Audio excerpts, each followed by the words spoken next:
everybody, Regina Bryan here, and welcome to the Women of Empowered Living. Okay, so today's show is huge. It's really big.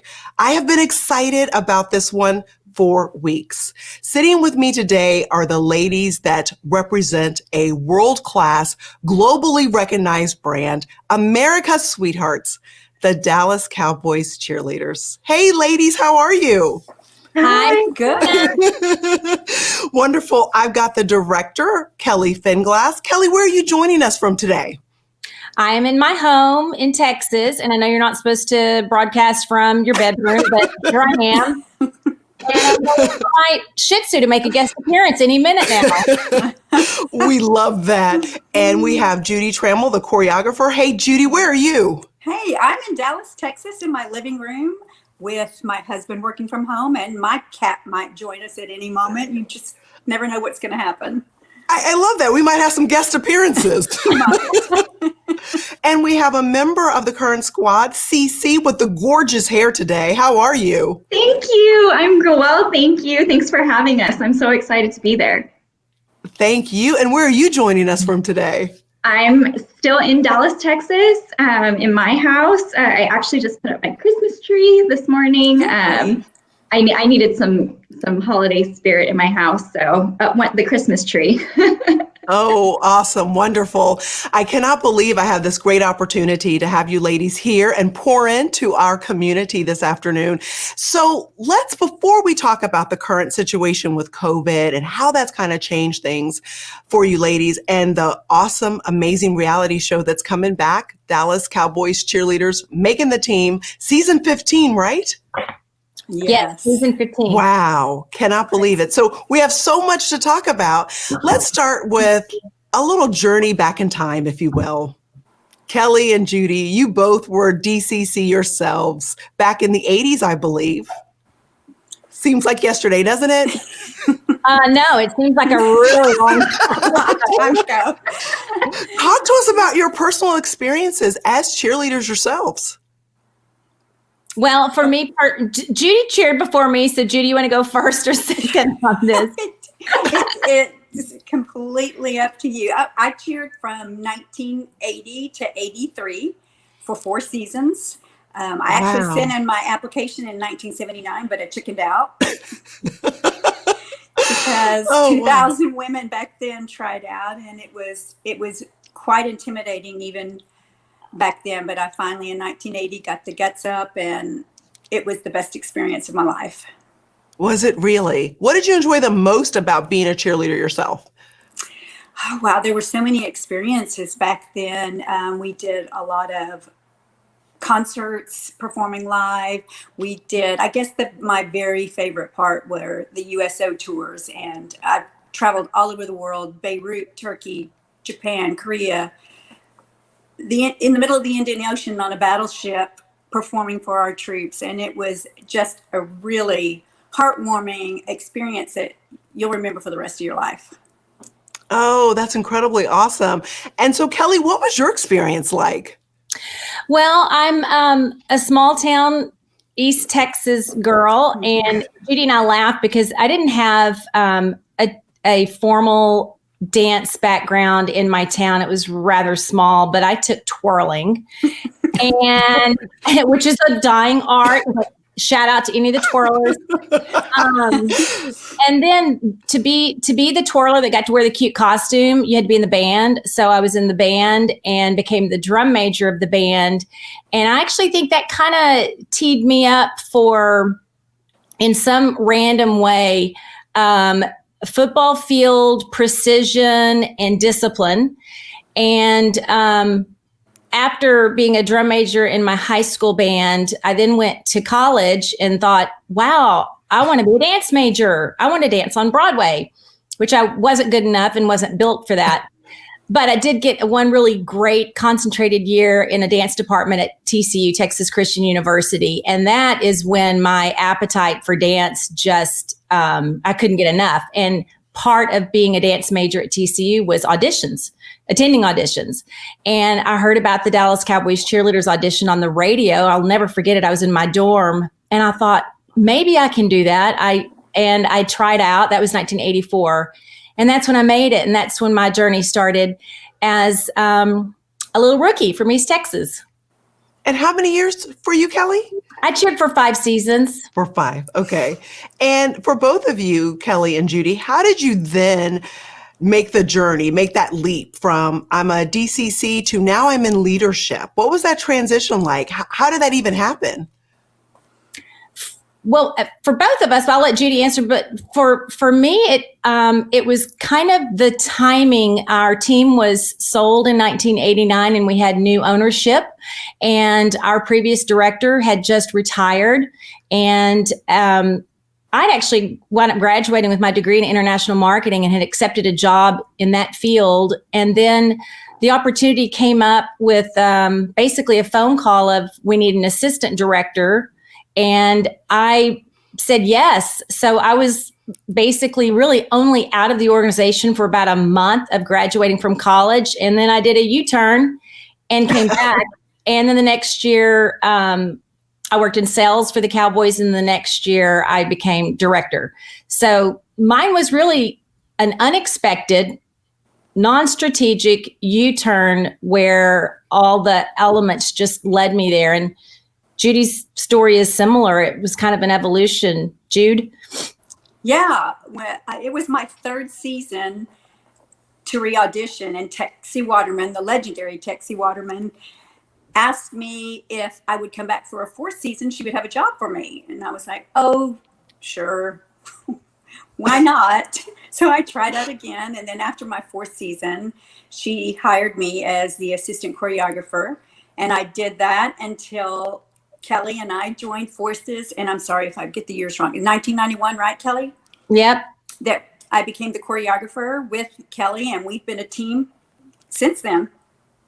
So did you ladies as the team, Kelli and Judy, did you guys build the culture that we've come to know and love and really appreciate, the one that exists where I've watched a couple of seasons of the show, probably more than a couple of seasons, and we're going to get into that. What I noticed the most is this level of excellence that is unmatched, first of all, in your field, and it's quite hard to find in a lot of different fields. Did that culture start with the two of you? Did you create that? Was that something special that we see and we feel from the DCC? I can't say we created the culture. I think Judy and I inherited a great, just a great opportunity and organization to carry the ball now for over 30 years. But our Judy mentioned Texie Waterman, who was kind of the trend-setting person in our organization, who brought these jazz dancing and huge palms and this style of dance to the field that the NFL had never seen. And then Judy and I both had our director, Suzanne Mitchell, who pioneered and was kind of the protector and the pioneer in the 70s when there was so much attention on the cheerleaders that it needed somebody really strong to almost protect and vet all the opportunities. When Judy and I started, I think we've definitely expanded the reach of the cheerleaders, not just nationally, but internationally. We've developed many programs from merchandise in the form of calendars to Barbies to a TV show. But at the core, I think if you put me and Judy and some cheerleaders from the 80s and even the 70s, you'd hear a lot of similar stories and a lot of similar passions and commitments. And yet, even though maybe the culture didn't start with you ladies, it certainly has been maintained. I mean, it is at a superstar level. Every time we tune into the show, you just see the level of hard work and dedication it takes, right, Cece? And to maintain that, to not let your standards slide.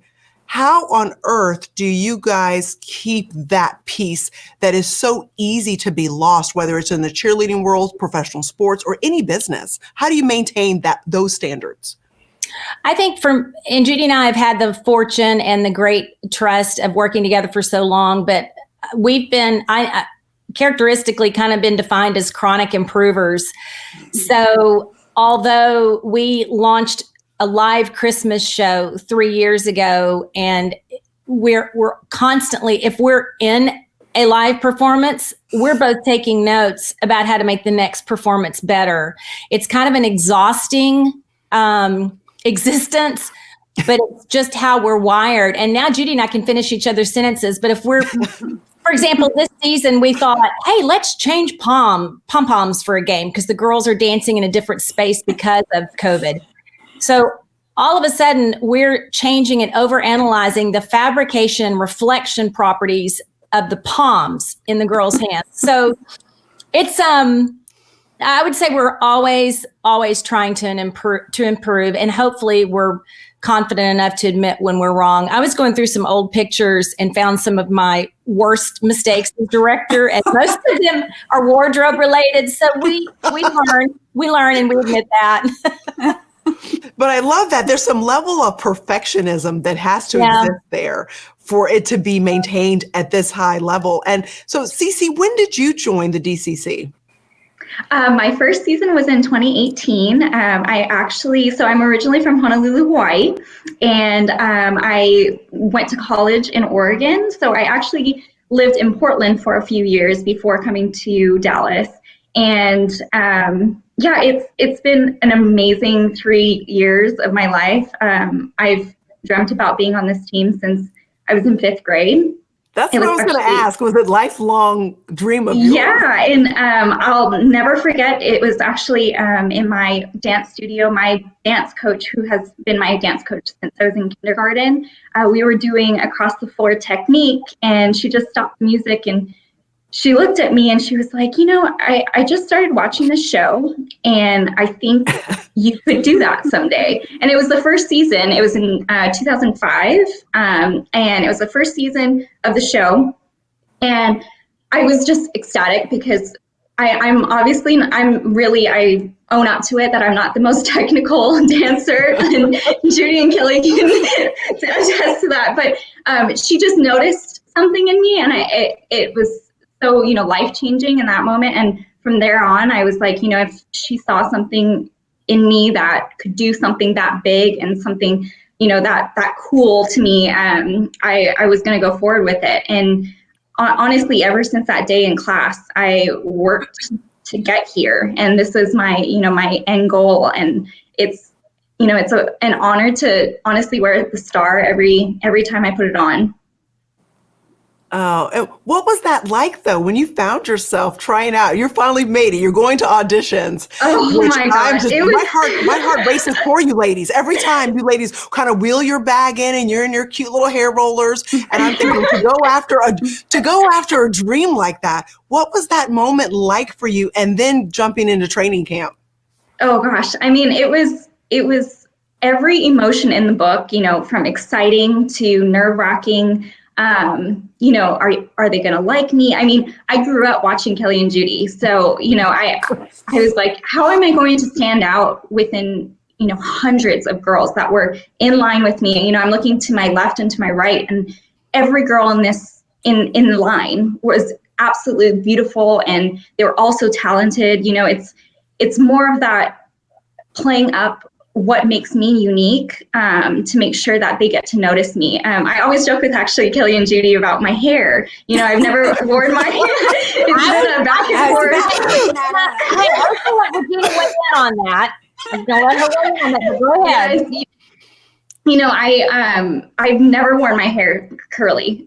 These are my natural curls, and I've never worn it curly before. And on the way here to Dallas, I was like, I need to stand out, and I'm going to go with my curls for, the first time. And I knew I might be the only one trying out from Honolulu, Hawaii. I was born and raised there again. So, I think that was a huge thing to notice, and to put in the back of my mind to make sure that I'm playing up what makes me unique, and what I can bring to the team that nobody else can.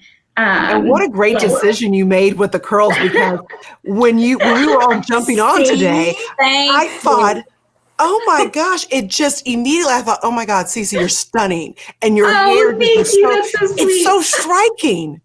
She wanted to change it this year. She came to us at the beginning of the season and said, can I start wearing my hair straight? And I'm like, It got to the point where I was asking so many times, Kelli and Judy were walking into practice like this.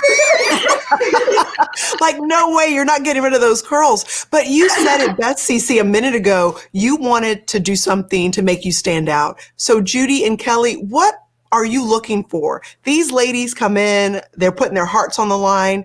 What besides their beauty and their talent, and obviously the talent is a huge piece of it, those kick lines, I never could have done that even 20 years ago. So what are you looking for? What's that special spark? That's something extra that makes someone DCC. Well, Cece's the perfect example. Her extra is her personality. When someone walks in the room, if they brighten the room, and Cece certainly does that. She's kind of famous for her giggle. But if you're riding the bus to game day and you can hear Cece's giggle from the back of the bus, so she's uplifting and memorable and entertaining and genuine and approachable.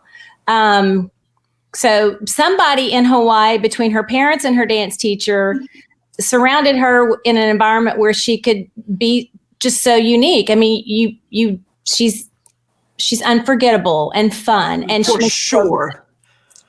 Are we recording this? Yes. I want to make Yes, sure we I are. can that back. And all the other ladies on your team will see this. So your parents, your friends, everyone. Well, that's I think what's all so the other girls special on the about our team will team is agree. the girl. Oops. That's okay. I just think all the other girls on our team would agree about Cece. She is very much a bright light in the locker room. Oh, You thank can you so both. tell that right away. You can pick up on that. Well, now, what were you saying, Kelli? No, I was just saying, we're also making a team. So we do consider someone's ability to interact as a teammate, and Cece gets an A+ on that. And at the same time, they're individuals. And since I've been kind of reviewing some of our shows for our upcoming season 15, you just, if Judy and I get the time to take the time and really get to spend time with the cheerleaders, that's where you just fall more in love with their backstories and who they are and how they got here. Obviously, the dancing and the appeal is a given, but it kind of seems that's almost the easier part. It's all these extras, and you called it the it factor. I think it kind of comes from the heart, and it's kind of cheesy, but just the definition of a cheerleader. Just, do you uplift people with your energy? And Cece does that in many ways, starting with her curly hair. We're going to lock in now, Cece, because Regina said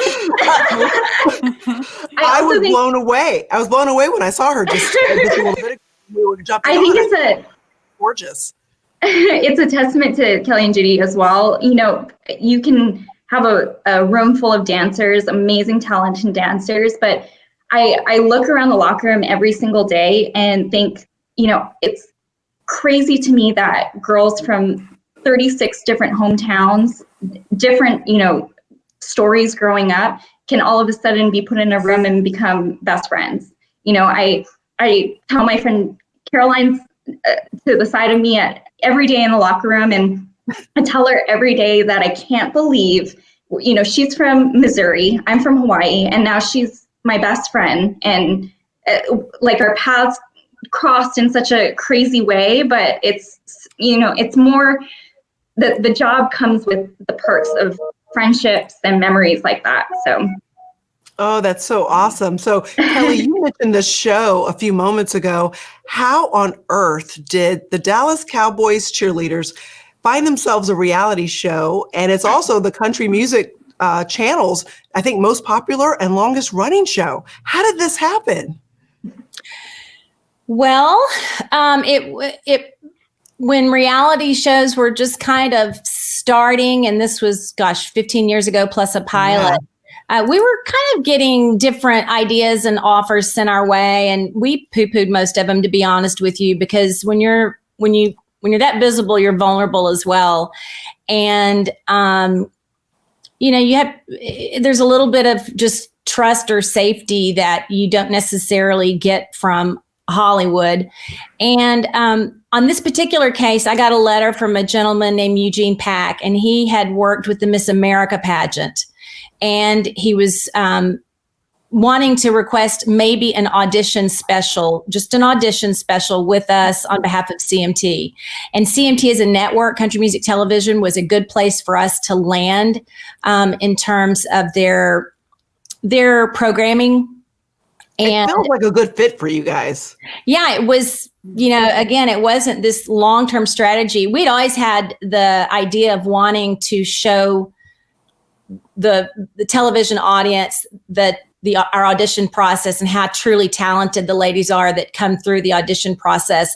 But that, in its baby phases or infant phases was really just as special about the auditions. What it's become now, is a series where you learn the backstories of each lady and their training and their adversity and their personal hometown and family stories. And like Cece said, how they come together and the pressures of this audition. And, the ones that make it through become just almost bonded for life. So and the audiences continue to really like it. We have a lot of fans that engage with us on social media, and they are well educated and well versed in our environment. It's scary and enlightening and fun at the same time. I mean, as a viewer, I was immediately drawn to the show, and I thought of you ladies as I'm hosting this Women of Empowered Living, because I thought you guys have nailed that.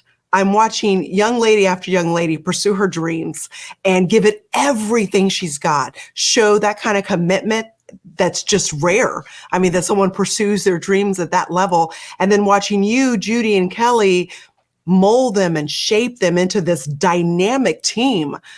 We're very much attached as viewers. My husband and I, we were so thrilled that there's going to be another season in spite of this year COVID. So please talk to us about that. What has this year been like trying to put this team and this show together? It's been challenging and it's been exciting at the same time because, we've kind of had to redo everything we normally do in an audition process. But some highlights, honestly, are that we had for the first time an online audition for the first 3 rounds of first dance look, second dance look with choreography, and an interview.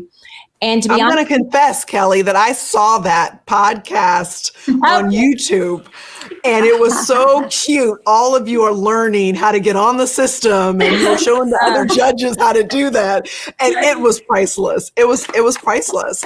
So, talk to us a little bit more about that whole thing.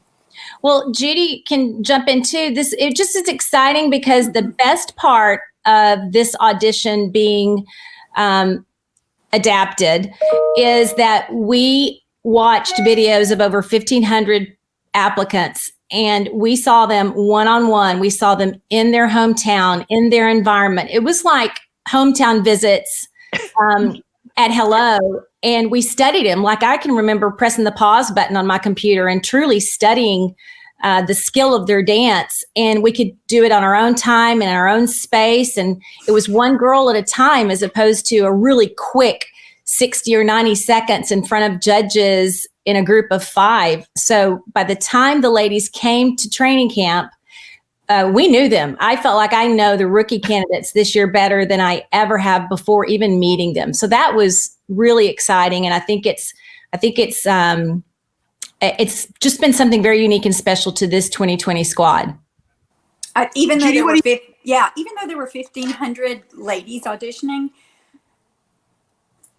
they got so much more attention from us than they would have at a normal audition. We personally looked at each one of them in detail, listened to their interview, looked at where they lived, read their composition or their biography that they sent in to us. And it was really fun. And watching it come to the girls that ended up in training camp was a great process. We had some really, really fun and great dancers. And looking back at some of those videos now, we really came a long way this year. I didn't know how Did we were you? going to do it. And Kelli, That's she what I was was going to ask. determined. Did either of you, or did you, CC, did any of you think we're just not going to have a season? We're not going to be able to have an audition or a training camp. Did that cross your minds at all? Yeah, it was a scary standing in time moment for all of us when everything went down, and no one knew what anyone's next move was going to be. But I think Kelli put her head focused on the big picture, and I don't know if I tell her this enough, but I really admire her business sense, and she puts herself on a path, and you can't stop her. And she does it the right way and the smart way, and that's something that I really admire about her. And I'm learning that that's what it takes to create this level of culture, maintain it, and then do this during a pandemic and navigate yourself and the team and these ladies through it. Cece, what did you think having to do training camp and auditions and all this during COVID? Yeah, in the beginning of it, I would say end of March, we were still kind of in the, unknown stage. And so as time progressed, honestly, I was holding onto every bit of hope that we would still have a season. But I also, in the back of my mind, knew that if any team was going to be on the field or in the game day experience, it was going to be us. I just, I have that kind of confidence in our organization and as well as in Kelli and Judy. And so I always knew we would do something this season, and where I was just grateful enough to still be, again, in that game day experience. Training camp was, you'll see it on the show. It was something totally new, and we were all navigating it together. I think nobody knew what to expect, and it was definitely an experience. Did you ladies think there would be a show? So once you get training camp up and going and there's going to be a season, whatever that looks like, did you think you could film the show as well and move all the way forward in this? That was kind of every other day situation, because as you can imagine, things were just evolving literally by the day. And if it wasn't, did we want the show and think we could do the show in the spirit of the show? Yes. But there were so many variables from, state mandates and county and cheerleaders being able to even travel. Social distancing. Yeah. So all of those things are, quite frankly, things that we have not ever programmed into our auditions. So like Judy said, we worked tirelessly with the production company and internally to try to keep it alive and create a safe environment so that these ladies could have this chance to compete and perform. And we made it happen, and we're very proud of that. I am so excited to watch season 15 of Dallas Cowboys Cheerleaders making the team.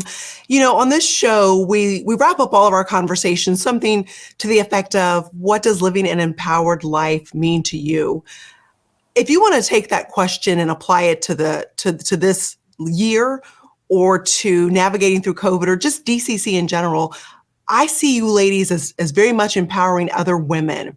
So what are your thoughts on living an empowered life, or the way that you empower women, the way the DCC does, the show?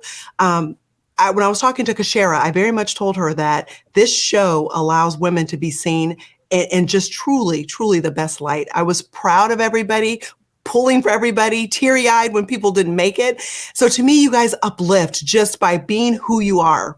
So what's your thinking around that as we close the show about empowering other women, or what this DCC does? I think this season in particular shows women overcoming adversity in their own personal and professional lives. And that's truly humbling and inspirational at the same time. There are backstories that will make you cry. We showed our team the first episode, and I don't think there was a dry eye in the room on some stories. But I think being strong and empowered is the ability for these women, like Cece said, it looks like we while some may think there is a stereotypical cheerleader, that's the farthest thing from the truth. When these ladies are honest with who they are and even honest about their journeys, that seeing people's speed bumps along the way to reach a dream is, to me, what I think encourages and inspires others. So I got a text message just right before this. I've kind of had a challenging day today, as a matter of fact, and I got a text from a friend that says, "You know who you are." And I think that's the best thing that these ladies that's good.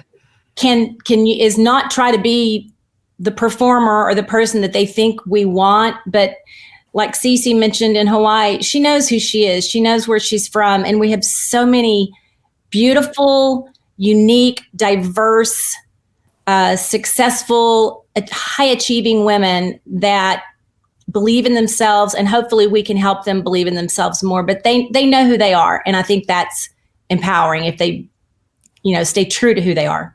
That's so good, Kelli. And that's exactly what I think the show brings to life. Judy, what would you like to say? And Cece also? Wow, that this group of girls that went through the experience this year are really strong, and you'll see it in the show. There was a lot of great dancers, and it came down to having to cut some of the great dancers, and that's really hard on us. But I think that in the end, we picked the perfect team, and we've had so far a great season. Awesome. Cece?